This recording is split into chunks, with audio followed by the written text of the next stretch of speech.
Everyone, good morning. मैं हूँ सुलेखा राणा और आज मैं आपके लिए लाई हूँ ब्रीथिंग की प्रॉब्लम जिनको है, हाई बीपी का प्रॉब्लम जिनके है, उनके लिए क्या क्या योगाभ्यास करना चाहिए।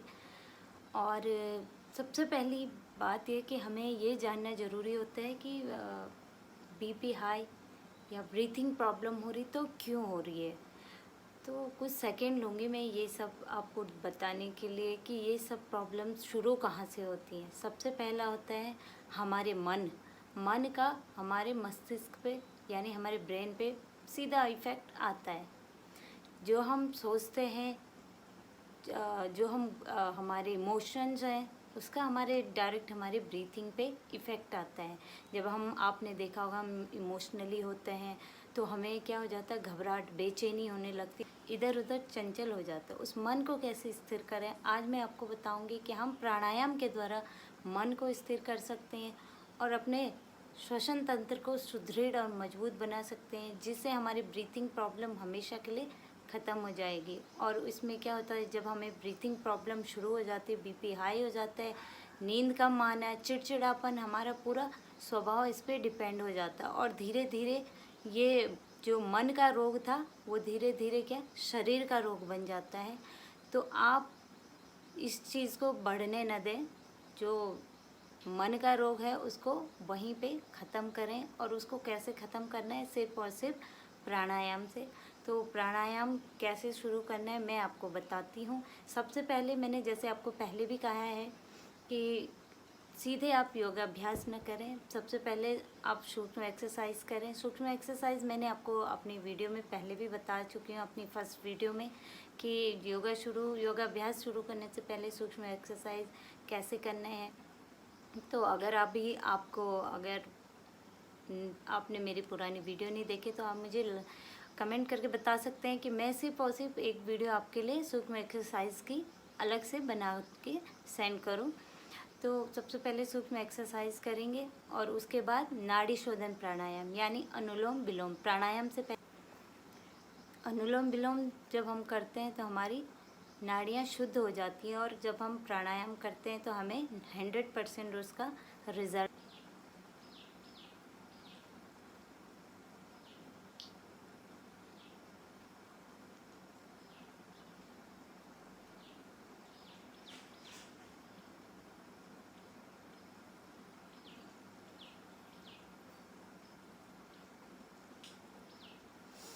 इस तरीके से हमारा अनुलोम विलोम 5 मिनट आप करिए कंटिन्यू। और इसके बाद करेंगे सूर्य भेदी प्राणायाम। सूर्य भेदी प्राणायाम यानी सूर्य नाड़ी। हमारी राइट नॉस्ट्रिल को बोलते हैं सूर्य नाड़ी और लेफ्ट को बोलते हैं चंद्र। और जो सेंटर में होती है यहाँ से ब्रेन में जाती है उसको बोलते हैं सुषुम्ना नाड़ी। तो हमारी पूरे बॉडी में, नाड़ी तंत्र में पूरी 72,000 नाड़ियाँ हैं। उनमें से 10 मेन हैं और उन 10 में से ये 3 नाड़ियाँ सबसे इम्पोर्टेंट है, जो हमारे डायरेक्ट हमारे सिस्टम को इफ़ेक्ट करती हैं। अगर सही चल रही है तो अच्छा रिजल्ट। शुरू करते हैं। पहले लेफ्ट को बंद करेंगे।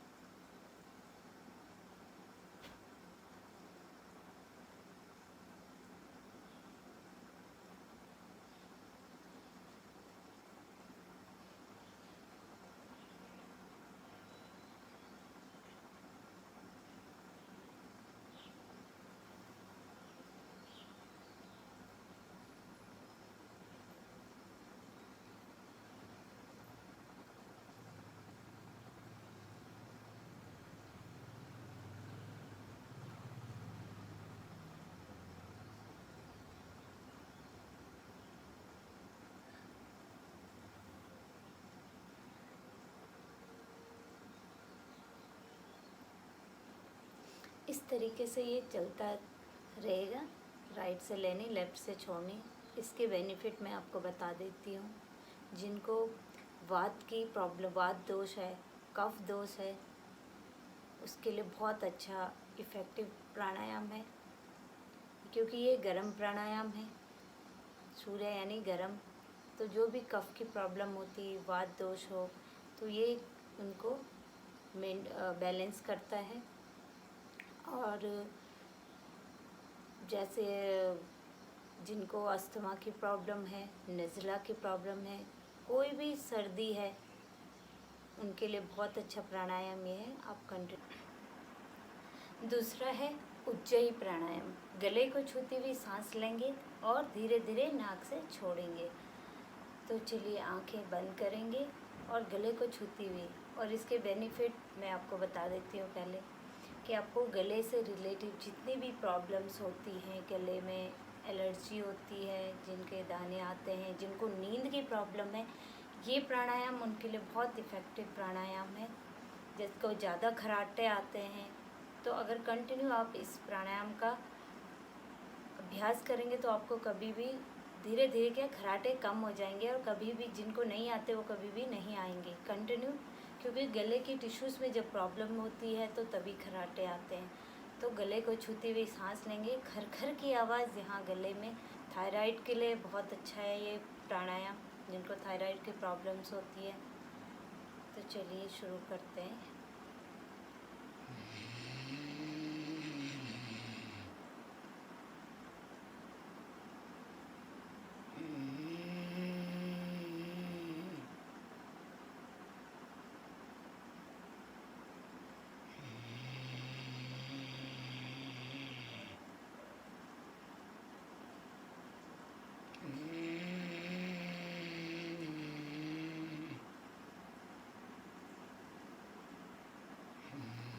सारी सी के दांतों को मिलाते हुए सांस को अंदर खींचना और धीरे धीरे नाक से छोड़ना, इस तरीके से।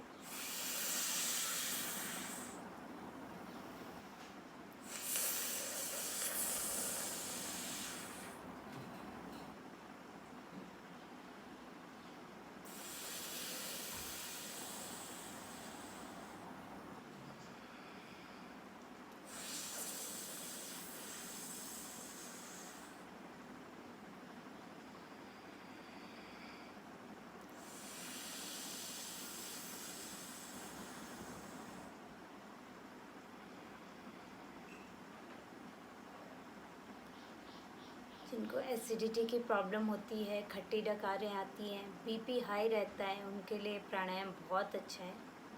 पूरा सांस भरते हुए सी की आवाज़ में अंदर पूरा फेफड़ों से जितनी भी प्रॉब्लम, सबके लिए बहुत अच्छा है।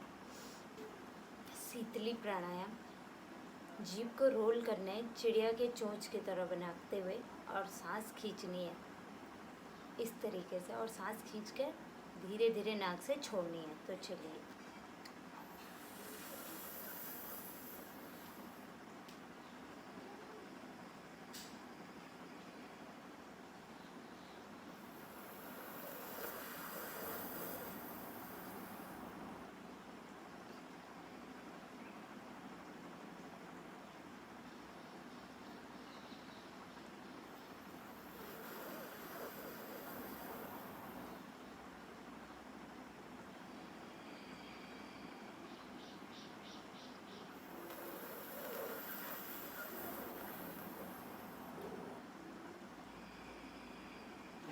इस तरीके से आप शीतली और शीतकारी प्राणायाम करेंगे तो आपको कभी भी एसिडिटी की प्रॉब्लम नहीं होगी, जो खट्टी डकारें आती हैं वो नहीं होंगी, आपका पाचन तंत्र बहुत अच्छा हो जाएगा, अपच की प्रॉब्लम नहीं होगी, आपको बीपी हाई नहीं रहेगा।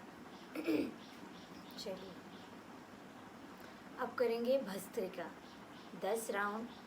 ईज़िली मैं आपको बताऊंगी कि कैसे करने हैं। 10 राउंड आपको कपालभाति करने हैं, सांस को बाहर छोड़ना है, और उसके बाद सूर्यभेदी प्राणायाम। तो ये हो जाएगा हमारा भस्त्रिका।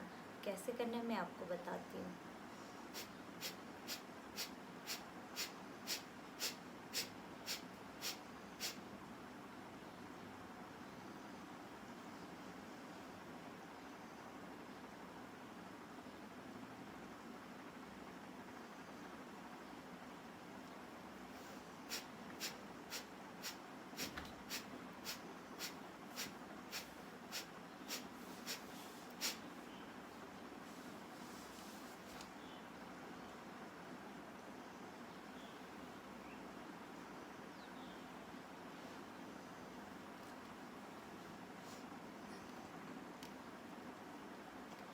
वात, पित्त और कफ त्रिदोषों को ये बैलेंस करता है।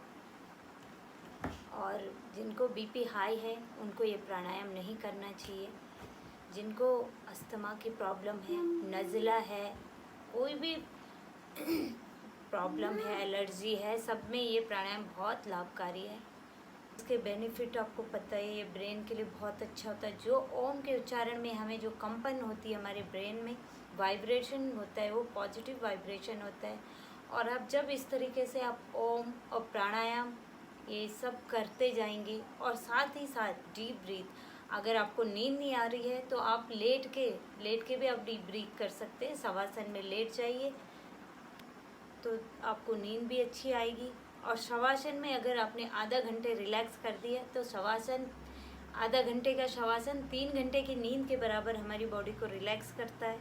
इतना रिलैक्स हमें मिलता है। तो अगर आपको नींद नहीं आ रही तो आधा घंटा आप उसमें शवासन में लेट जाइए। शवासन में आधा घंटे की नींद अगर आपको आ जाती है तो वो 3 घंटे की नींद के बराबर होती है। पूरी बॉडी इतनी रिलैक्स हो जाती है और वापस से आपको फुर्ती मिलेगी कोई भी काम कर रहे हैं। प्राणायाम एक ऐसा योगाभ्यास है जिसके करने से आपके शारीरिक मानसिक दोनों स्वस्थ हो जाते हैं।